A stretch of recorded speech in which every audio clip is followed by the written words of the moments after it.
I just felt like the door was open at the county jail, and this was between me and God. If the jail knew, like, I literally just had, like, 6 days sober, like, I just got out, they probably wouldn't let me in the jail.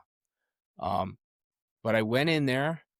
I wasn't lying about my sobriety. Nobody asked me how much clean time I had, right off the bat, and so I just started doing Bible study. I just started Kings and Priests Ministry in the county jail, and I went to AA. I got a sponsor, that had 40 years sobriety, a retired English teacher, Bob, who was great, helped me save my life. I went to AA. I went back to therapy. I went to church, and I quit my full-time job. I quit working at the nightclub. I just cut all the people off that I used to use with, and I was all about being of service and going and doing my recovery, putting in my work for me, and then being of service to others. And that uh, I really never looked back, you know. Um, and I started in one county jail, and then it opened up a second county jail. And I thought it would be great if I could make a living doing this, but right now it's not about the money.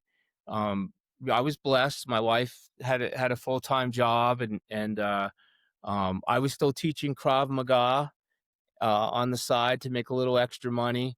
I would do some safe security jobs, like, working at like a museum or something, standing there for 8 hours, whatever, to kind of make some money. But I wanted to be of service, and then I started volunteering at the parole department. I said, if you get a guy that gets out of jail, or you get a guy that gets out of prison and he needs a ride to Walmart, to get some shoes, or wants to like apply for food stamps. Like, I know where all the community resources are because I've been through those hoops. And if I'm available, I'll come down and pick them up. And I established a relationship with the parole department, just like being that guy in the community that they could call to help guys out, or if a guy was going through something, they would call me to come down and mentor him. Um, and then COVID hit, 2020.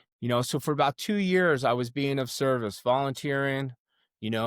Started kind of like street ministry stuff, just going out and having conversations with people on the streets, handing out hygiene packets and serving food when I could. Um, COVID hit, and I had some guys that I had been ministering to in the jail getting out of jail, and everything was shut down. The AA meeting, and the only AA meeting in town was non-existent, right? There was no jobs, there was no, place to go get a free meal.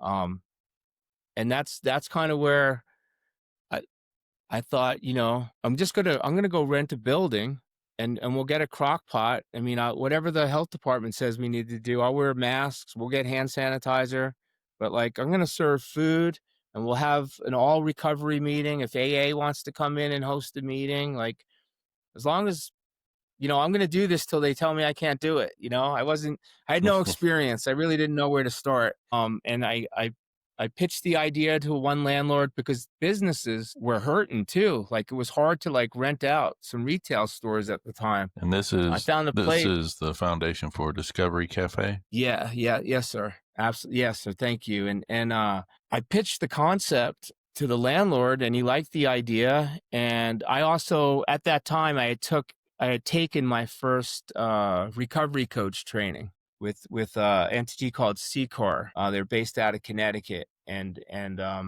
that's really when I learned about that there's multiple pathways to recovery. It really opened up my eyes to what was outside of my rural community.